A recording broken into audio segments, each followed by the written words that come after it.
agad namang bumuelta. Aba, Ito po si Julie Patidongan alias Tutoy. bumelta. Yes, ang negosyanteng si Atong Ang matapos siyang sampahan ng 5 kaso dahil sa ginawa niyang pagbubunyag kaugnay sa mastermind sa pagkawala daw po ng mga sabungero.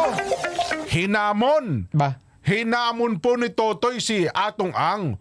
Huwag magtago sa katotohanan dahil alam nito ang kanyang sinasabi at siya mismo ang nag-utos sa kanya at sa grupo ng mga pulis na iligpit ang mga sabungero. Giit pa po ni Totoy, halos 15 taon sila magkakasama ni Ang.